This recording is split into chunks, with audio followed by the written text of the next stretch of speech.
Thank you for joining us for today's Wheel and Anchor webinar, which is all about the Canal du Midi, a program we're going to do by boat in mid-May of next year. Just by way of a note, this program is actually the third in 3 successive France trips that we are operating next year in the spring. The first one being our sojourn program through Corsica, which happens 2 weeks before this trip, and which actually follows another sojourn in Sardinia. We've purposely put these trips sort of back to back so that people can some people come and just do the one. You might want to come and just do the Canal du Midi, perfectly fine. But some people are like, oh, well, I'd like to do Provence as well. So the program immediately preceding this is Provence and the French Riviera. So where we'll be visiting Nice and Avignon and Aix-en-Provence and Haute-Provence, all these beautiful places. And then this one, which is Canal du Midi. So they back up to one another. And then that's it for France for the spring of next year. So a couple of quick words about Wheel and Anchor, what we're all about. We started this community about 5 years ago in summer of 2018 with the idea that, listen, I looked at travel. I've worked in travel for over 30 years. I brought Canadians all over the world and have organized, trips for groups of, I want to say 4,000 to 4,000 people, literally. And what I found was sort of what I thought is the ultimate recipe for creating the greatest travel experiences is by really having a group of like-minded people, and a small enough group that people can get to know each other and really sort of develop that bond of friendship. And many of our members become friends because they kind of have a like-minded view of the world. And if you've traveled with groups before, like most of our members have, and I hear this comment all the time, oh, I was in this group and there was these annoying people and those. And listen, it's not about, everybody's different. Everybody's entitled to their own opinion and view of the world and so on and so forth. But at the same time, when you get a bunch of us together, like Wheel and Anchor members in 95% of cases are, who, appreciate, who want to learn, who want to interact with locals, who want to ask the right questions, who, it's our Canadianness, for lack of a better word. I think that sort of sets us apart and what makes us a special organization. And so our goal is to bring more and more people together that have the same view, and we just have a lot of fun, and it's a different experience. That's what we're all about. And of course the mission is, and this is one of my favorite shots, that's why I keep putting it in. This was a group of us at the Savuti International Airport in Botswana. It's kind of a joke because of course it's a grass strip in the middle of the Okavango Delta. But the point is that I want people to become well-traveled in their lives, because well-traveled means so much more than just being able to brag about a list of places, but it just gives you that understanding of the world and humanity. And when you open the newspaper and you read about what's happening in the rest of the world, it gives you context because you've been there, done that, you've met the people, you understand, you have a little bit more empathy. And I think that's what we all need, a little bit more of in the world. So that's kind of what I see as the vision or the goal here for Wheel and Anchor and all of our members. So enough about all that kind of stuff. First, let's get right into the program. First of all, introducing the team. So once again, I'm Gordon Dreger, founder of Wheel and Anchor, and curator of all of the trips that we do. So at the end of the day, everything has seen the stroke of my pen, or in these days, it's more like my fingertips on the keyboard. And I am surrounded by a team of amazing people, 2 of which you may have spoken to if you've called us before. Paula, our senior trip specialist. Good morning again, Paula. Good morning. Hello to everyone. And Paula and Barb are the people who will be on the other end of the phone if you call in, if you have questions, if you want to join us for one of our trips. And then there's a whole bunch of others who are here to put everything together.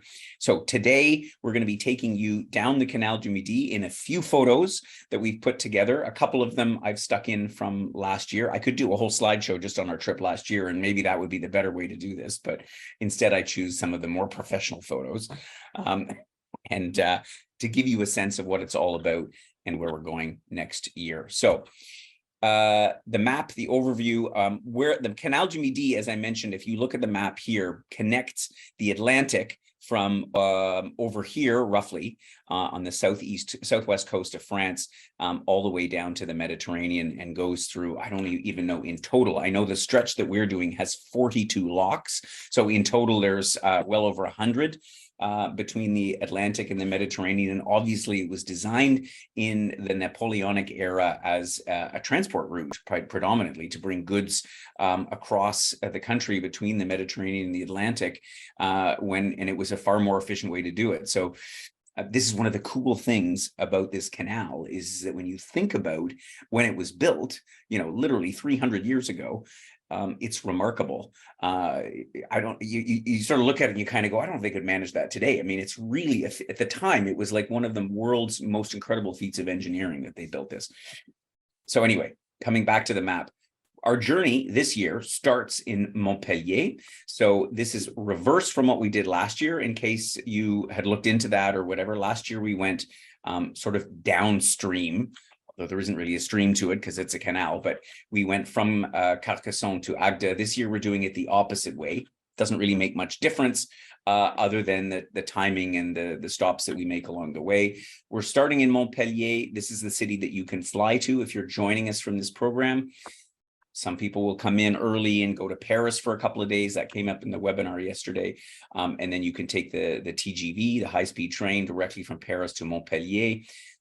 Or if you're joining us from the previous trip, Provence, we will travel together from Saint-Rémy-de-Provence, the last stop on our previous trip, and we'll travel together. It's only about actually a half an hour. No, it's a little bit more. It's about an hour and a half away by TGV to Montpellier. We'll spend 2 nights here, time for us to gather and sort of dust off the cobwebs if we're coming from overseas, and actually visit Montpellier itself.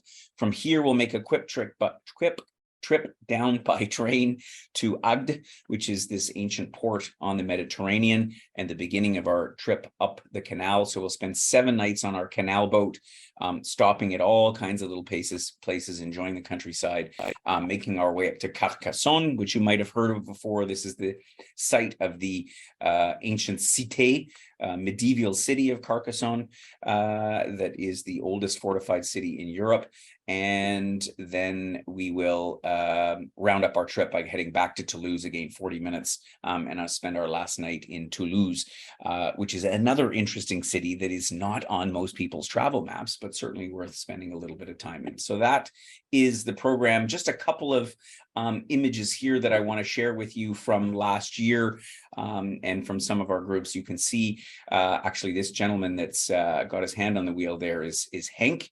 He and Audrey are 2 of our captains and hosts were with us this past year and will be with us next year, and to not only be in charge of driving the boats up the river, but also up the canal, but also to make sure that we have fun and that everybody gets to see things along the way. So this is kind of what it's like on the river. I mean, you just sort of hang out on the boat, and obviously there's a million stops. There's 42 locks, as I mentioned, and our members, those who wish, can take a turn driving the boat. It's really easy to drive. It goes like 7 kilometers an hour, so you're a little bit more than walking speed heading down, and in the early part of the season, there's not much traffic on the canal, so it's really a great experience. And again, you can see all the smiling faces. This is taken in front of the medieval city of Carcassonne, and on the medieval bridge there that leads to it. And once again, a shot from some of our members. This is inside our boat, maybe at breakfast, I don't know, maybe at lunch, but this is just gives you a little bit of a taste of the experience from the trip. And again, I'll have lots more photos for you. So let me go through and touch on the highlights of the program. As I mentioned, Montpellier is the starting point of our trip, and it's quite an amazing city. And again, most people, when they think of Paris, they're going to visit France. They're going to think of Paris. They're going to visit maybe Bordeaux, maybe Lyon, Nice. Obviously, I mean, these are the cities that we think about. We don't often think about visiting a place like Montpellier, which, as I say, is really an amazing city. and has parks, museums. It has all those things, and has a wonderful charm.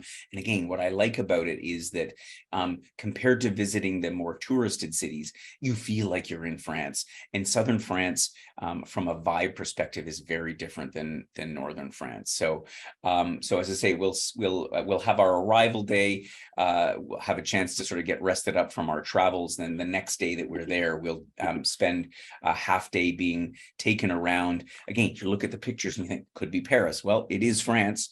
It does look remarkably similar, and yet there's a different vibe. The southern French tend to be more, warm and friendly, and it's partly because they don't have the barrage of tourists like the bigger cities do in France. So as I say, from Montpellier, we will make our way over to Agde, which is a terrific city. Again, one of the oldest in France, dating back to like 700 AD. And this is a great starting point. In fact, the starting point where the actual canal is, if you can see my cursor on the map, is back here, and the canal passes by, and as it's going through the countryside, it's in some places paralleling the river Aude, which is one of the main rivers in Languedoc-Roussillon, in this region of France. And so we will, our boats will be parked here, and as with a number of the towns that we visit, sometimes we're, a kilometer or so outside of town. So we'll wander over here into the town and discover this amazing medieval quarter. When we get in, we'll have our official welcome dinner down here on the banks of the Aude River here, and have time to just sort of wander around the streets. And again, the beauty of this kind of trip is that it's a pretty relaxed pace. So we'll have time to just, I remember some of us, wanted to go and down every laneway and alleyway and checking out cute little boutiques and shops, and others were happy to just sort of put up their feet and have an Aperol Spritz or a Prosecco or a champagne, as it were, on the side of the river. So Agde will be our starting point. And I can honestly say, when I first came to this town, I didn't really think much of it. And in fact, I didn't even leave myself enough time. And then when we sort of rushed through to say, oh, we should check out what's here, it was like really taken aback what a charming city it is. So it's here in Agde that we'll join our boat. That's where, Hank and Audrey, they'll be picking us up in Montpellier, but they will have our boats all ready to go. And this is what a typical boat looks like. Some of them are a little bit longer, a little bit shorter, again, depending on the number of members that we have join us for the trip, but these are the ones that we used last year. They are 49 feet long canal boats, and perfectly suited for this adventure. They have everything you need inside. So we typically will have no more than, at the maximum 6, there's 4 bedrooms on each of these boats, plus crew quarters as well. But we'll typically limit it to 5 or 6 people per boat, which means you actually have lots of room, because they're really meant for like 9 or 10 people, including the crew. So, and we'll have more like 6 or 7. So it just means there's lots of elbow room space for everybody around the table. There's a full kitchen inside. As I say, there's 2 cabins fore and 2 cabins 2 cabins fore, 2 cabins aft, all with private little washrooms. If you've ever traveled on a yacht before, it's kind of like that. The accommodations are small, but they're comfy, and really they're all that you need, because in the end of the day, after a day out enjoying cruising down the canal, doing the wine tasting, the cooking, all the things that we're going to do, by the time we got to the end of the evening, I'll tell you, we came back and it was like maybe a glass of wine around 8:30, 9 o'clock, but everybody's so pooped out that we just retire for the evening and then enjoy the morning the next day. So there's a full kitchen on board. And so one thing I think that's important to note about this trip is that, as again, it's a little bit different because it's a bit of a member participation kind of a thing. This isn't like one of those ultra luxury barge trips where, everything is done for you and you're served with silver plates and all the rest of this kind of thing. Those trips exist, but what makes this fun is that we're all active, engaged in some way to a greater or lesser degree. Some people just relaxed and enjoyed. You don't have to do anything. But, there's that natural instinct. Somebody's like, oh, I want to make breakfast this morning. Obviously, our captains and hosts will lay everything out for us. But it was that feeling of being like on call it a family vacation, but in some cases, people might not relate to that in a positive way, but consider it like a bunch of friends going along on a trip. And again, we had an absolute blast. So let me take you again through our itinerary as we make our way up the canal. Our first stop after we'll overnight in Agde the day that we embark. We'll be out for a nice dinner, and then we'll make our way through the lower part of the Canal du Midi. When I say lower, the part closest to the Mediterranean, it goes through fairly flat countryside. We actually parallel the Mediterranean coast for a while. Depending on timing, if the weather is really nice, we could stop and actually go to the beach. I did this on the first visit there. But for the most part, we sort of want to just plow through. We get our first couple of locks. We get used to the whole process of locking through, because again, this is member participation. So those who wish will help out and toss the ropes and help us maneuver through the locks. And this is part of the fun of the adventure.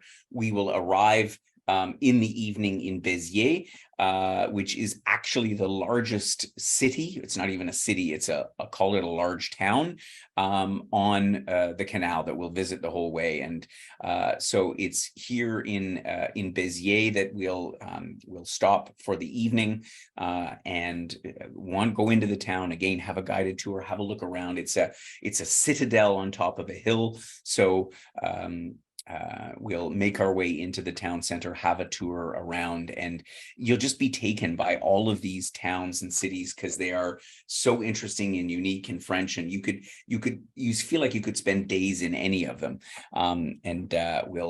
We'll have a lunch along the way, and then dinner will be at leisure in Béziers. And I know from our last year's trip, some folks just wanted to hang out in town for the rest of the evening, and they joined us. They had dinner in town and came back later. Others came back. There's a restaurant close by to where we park the boat for the evening, and we'll get to enjoy Béziers. And as I say, the largest town that we'll visit along the way.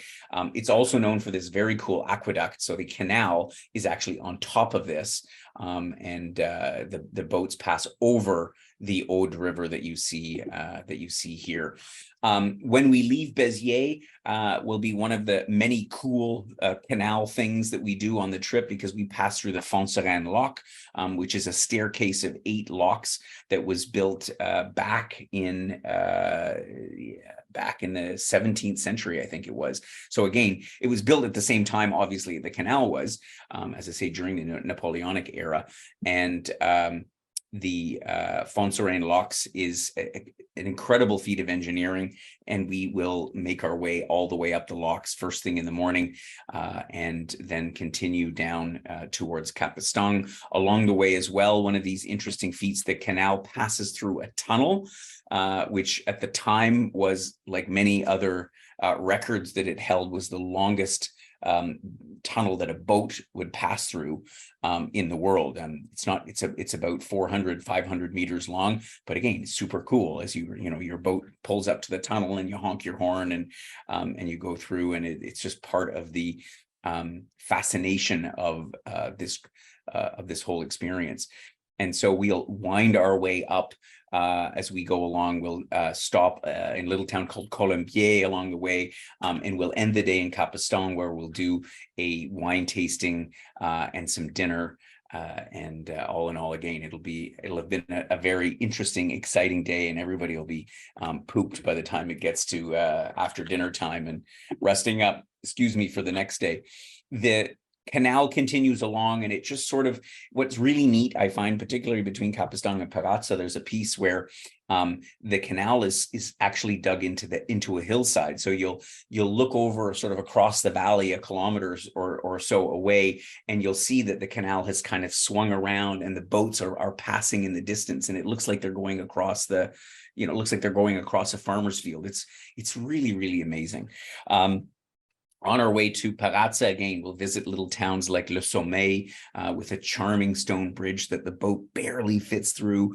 And again, this is the fun. We're all ducking down, and this is the fun of traveling along the canal. When we get to Parazza, its most notable building is the so-called Chateau de Parazza, which has been was in the family for many generations, and they produce some amazing wines. Our folks that were with us on last year's trip will remember from the wine tasting that, you know, they literally, I think they brought 2 cases of wine. It's like, we supply all the wine on this trip, but everybody's like, no, I want to have this rosé and I want to have that. And that's part of the fun when you are not having to drive and you can do some wine tasting, and you only have to, you know, walk 10 minutes to get back to the boat with all of your collection.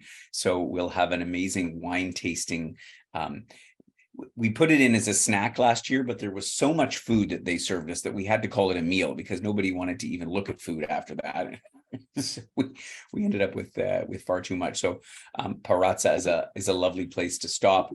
And again, we wind up and this again is kind of gives you a flavor of what sailing along the canal is like. Every so often, the first 2 days, other than the Font-Sereine lock, we don't have too many locks to pass through. So most of them are from Parazza and all the way up to Carcassonne. And so, you know, every now and then you got to stop and walk through, and you've got to time it right because they go on lunch break at 12 o'clock every day.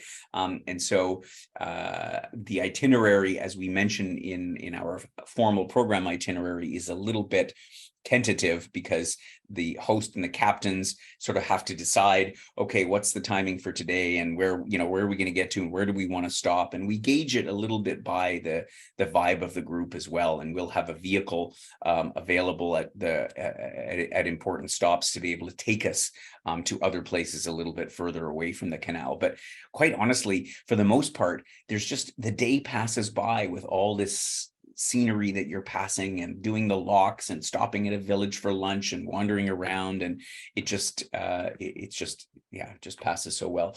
So yeah, we'll stop through a couple of towns on the way to Puicheric, Argent-Minervois, which has a spectacular 14th century castle in it. We'll stop in On, and Puicheric itself, which is where we'll spend the night. They call it Venice of the Minervois. Minervois is the sub-region that is mostly known because it's a wine region, Argent-Minervois. So you'll find we'll be drinking and tasting a lot of wines from this Minervois region, and they make whites, they make rosé, they even make some reds, and you know, they're very distinctive for this part of Languedoc-Roussillon.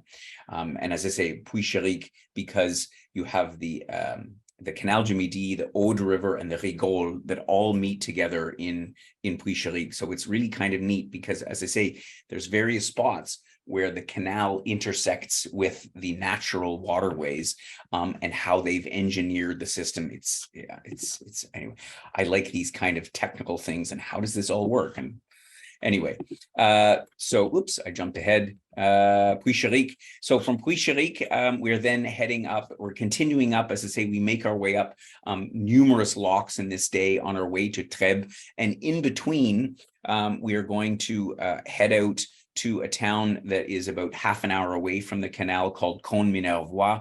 And when I was first there, we discovered this amazing little cooking school, Table d'Emilie, Emily's Table. And this is actually a British lady that has lived in the region for some 15 years and had a restaurant there, but decided to turn it into a cooking class. And she does an amazing cooking class.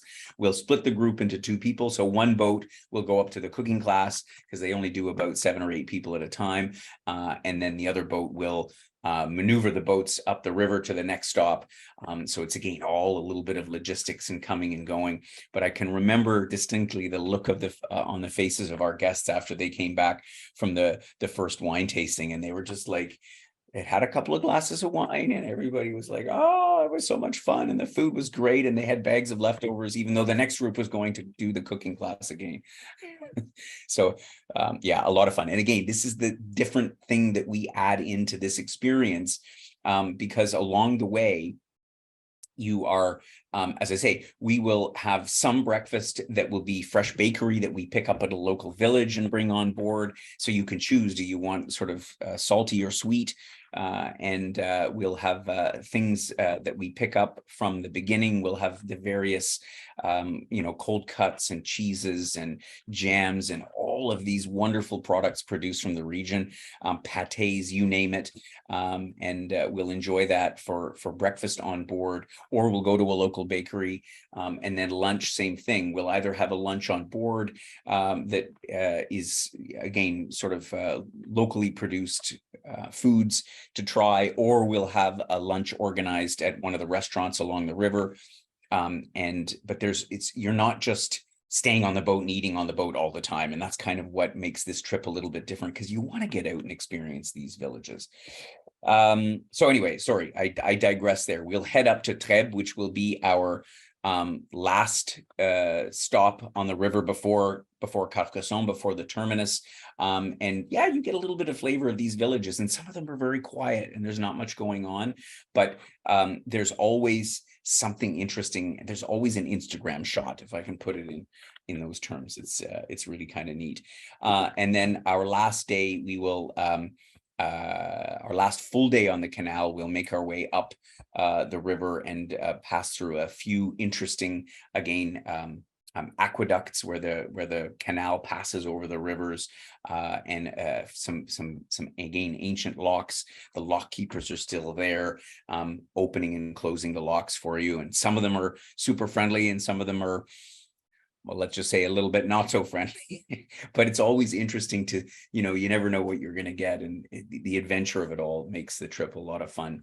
We'll get to Carcassonne, where we will spend our last night on the boat, and we will immediately, because we'll see the castle from a distance. I should say the castle. We'll see the fortified city, the ancient city of Carcassonne, from a distance as we approach, and then we'll make the walk up to the hill, and you'll immediately be taken in. For me, this is like, well, it's bigger than Dubrovnik, for those who've been to Dubrovnik in Croatia,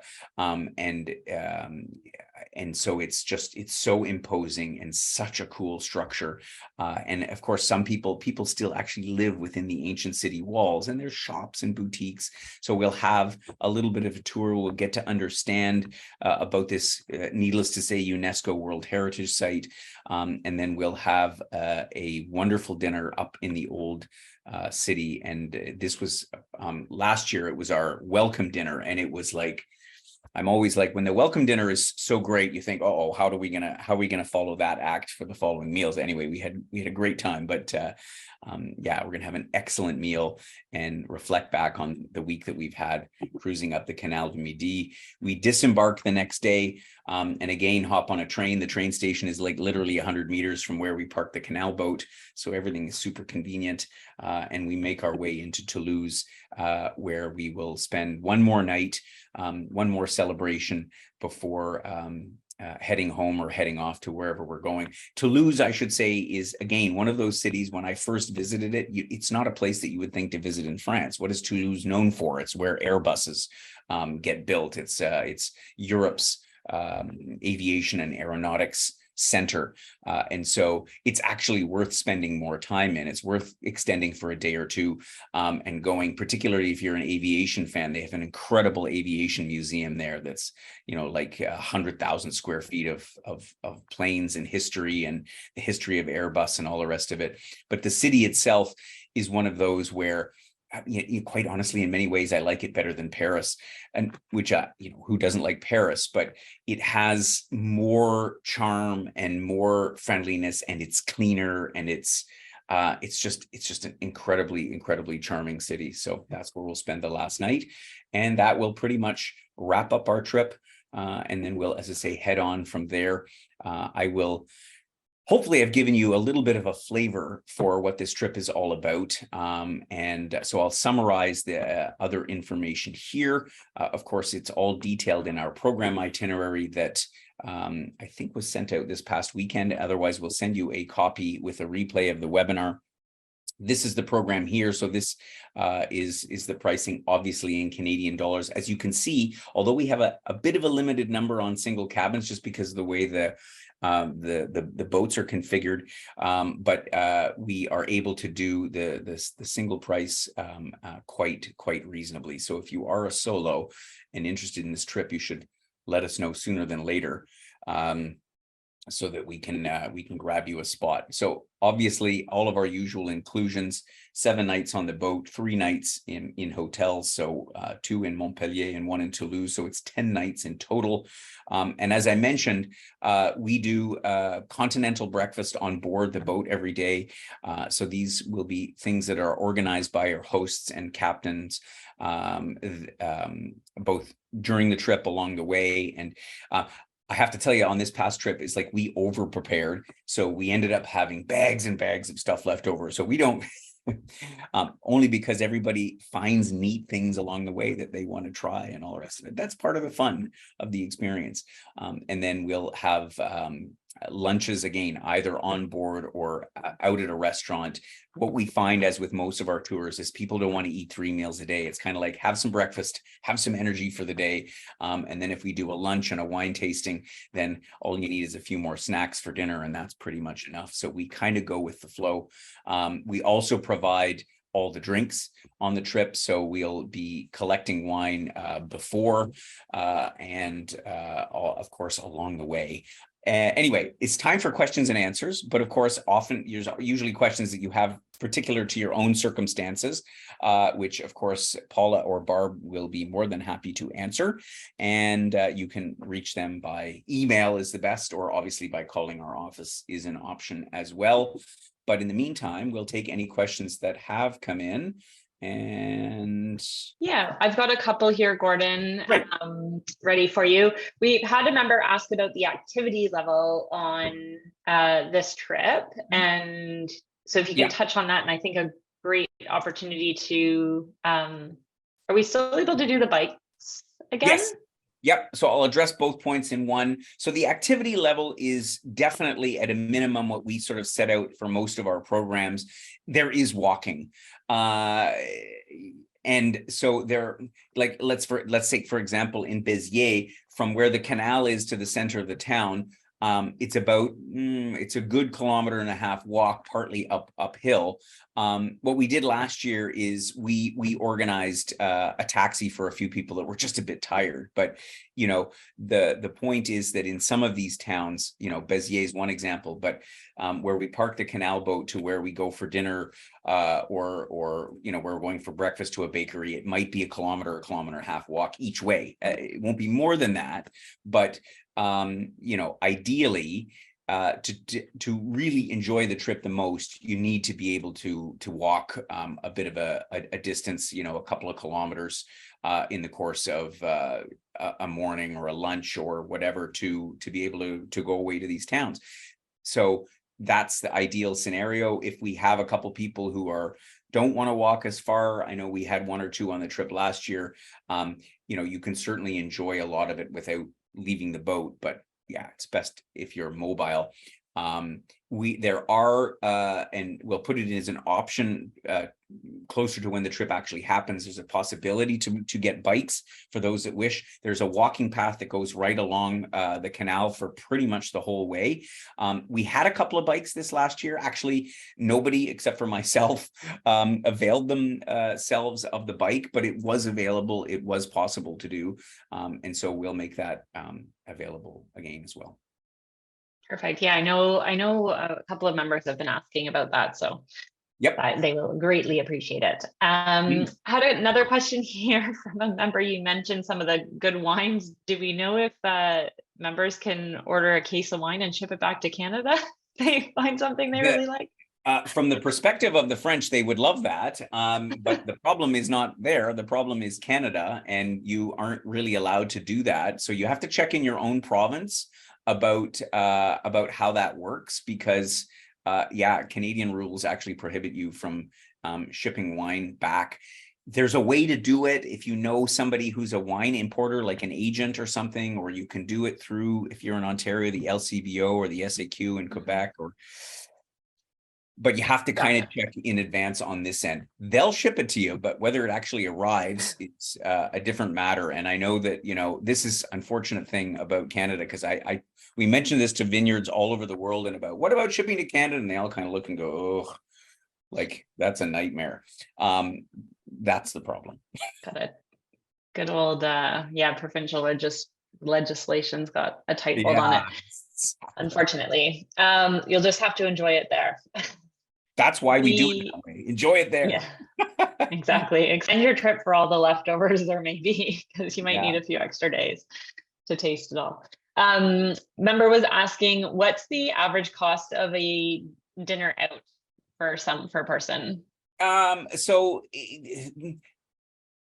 fairly reasonable in this part of France because we're in smaller towns. I would say if you were to budget, and again, we're not generally on this trip visiting any Michelin star restaurants or anything like that. If you were to budget 40 to 50 euros, so 60 to $70 Canadian per person, you'd be doing well. You can, in many of these places, you could probably do it for half that, because contrary to what we always think that the portions in North America are so big, but they're not smaller in France. So invariably people will get one course and that'll be enough.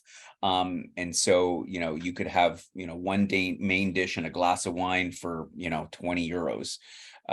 So it really sort of depends on you, but yeah. If I Perfect. was Yeah, I'd budget 40 to 50 euros per day. And I think that would be sufficient. awesome. Thank you. Speaking of, you mentioned like Michelin star restaurants and where we're dining, but someone's asking like, in terms of weather, how should they pack? And I think maybe also in terms of, establishments that we would be visiting, what would you recommend? Yeah, so we're not visiting anything formal along the trip. I mean, the restaurant in Carcassonne is quite nice. They're nice, but they're not like fine dining. Like you have to get dressed up. We're on a canal boat, so this is like I don't want to say it's not a camping trip, but you want to be dressed in comfortable, practical clothes. You don't have to worry about anything. We're in the countryside, so there's no dressing up on this at all. But to the point of the weather and what to bring, this is the interesting part. The first time we did this trip, which was the test run 2 years ago, it was unseasonably cool in the Canal du Midi. So the evenings were like, 10 degrees. So we were quite bundled up and happy to have an extra layer and a sweatshirt or a lined jacket or something in the evening, because it was quite cool in the evening and in the mid-teens during the day.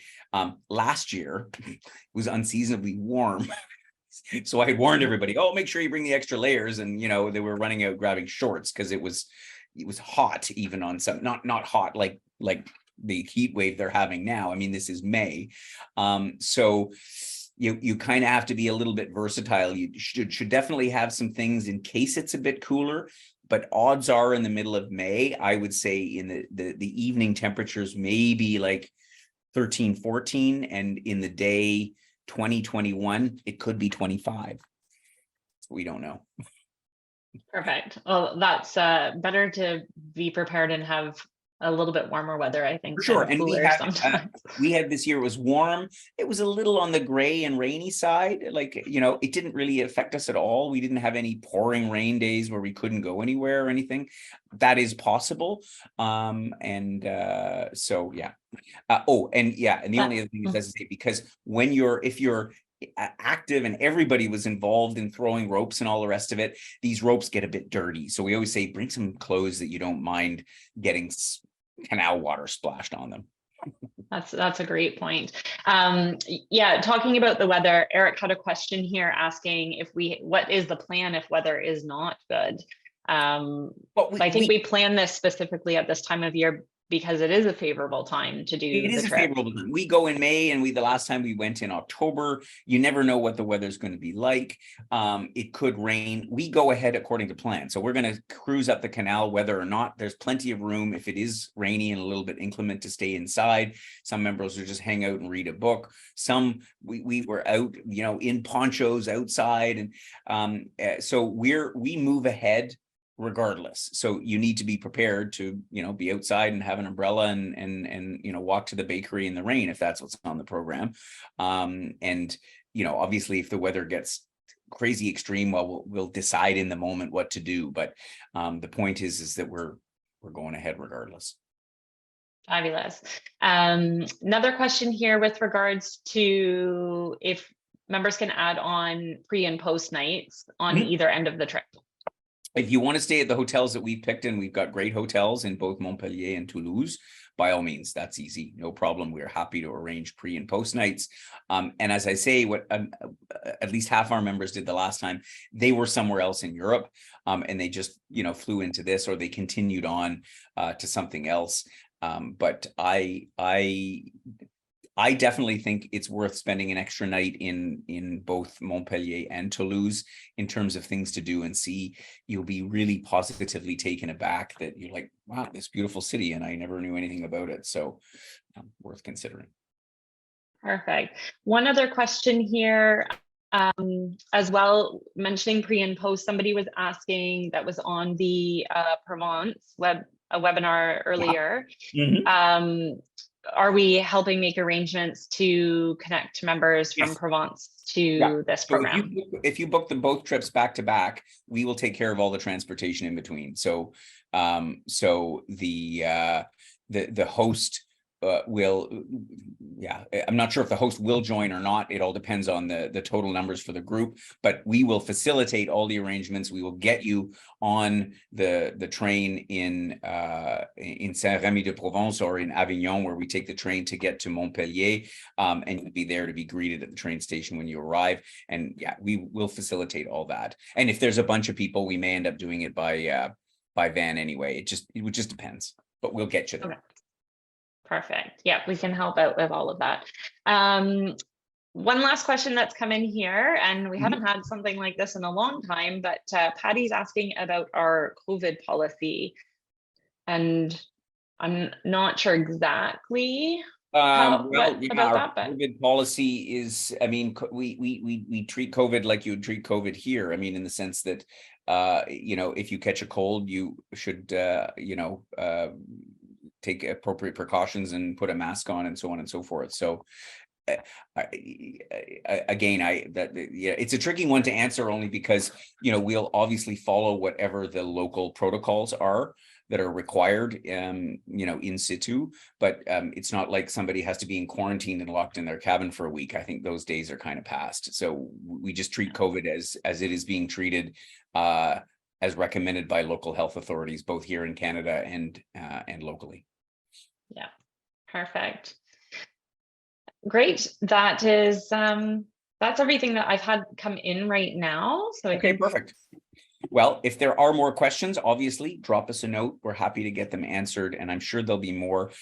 Together with the program itinerary, we also have, as usual, our additional information documents. So if you're interested, please do read through all of that, because there's a lot of those other frequently asked questions, if you will, that are addressed in there. We also have, Paul, I think I'll make sure you have the link. We have the video. I did a little orientation of the boat to show you in a little more detail what it looks like, what getting on and off is like. This isn't a cruise ship, this is a canal boat, so it requires a little bit of agility to be able to get on and off, because sometimes we literally moor on the side of the canal and we just have a little mini gangplank or whatever that gets you onto shore. So we had folks that joined us last year who were well into their 80s, which is a little bit unusual for us, because most of our members are, of course, more in their 60s or early 70s, and they had a marvelous time and they had no issues whatsoever. So but yeah, mobility, agility is something that for this trip would be more than useful. Fabulous. Yeah, I think we had that a link on that video before, and it was super helpful to give a little bit more in depth. I've shared as well in here the upcoming webinar links as well. Great. So if you're wanting to sign up for them all, I know we have a lot coming out. You can just copy and paste that message onto your computer and sign up for them Exactly. Next week we have yachting in Turkey webinar, which is a trip we're doing this year, but is fully sold out. A beautiful luxury gullet along the Turkish Mediterranean. So look out for that next week. I think we're also doing Egypt and Morocco. Morocco. Those are, I think, we're on the calendar. Yeah, there's a few things in the calendar, but again, just if you check out our newsletter every week, all the latest webinars are published. We try to put them out in 2 newsletters so you don't lose track of them and you're able to join us, but we record them all anyway, so you can always watch them after the fact. Good deal. Thank you all for joining us. My sincere appreciation for taking your time, and hopefully you gained some insight into what Canal du Midi is all about today. It's really a lot. It's a fun trip, and it's because it's a bit different. And as I say, we had loads of laughs last year. Hope you'll join us again. We'll see you on another webinar again soon. So thanks very much. Have a great rest of the day. Bye-bye.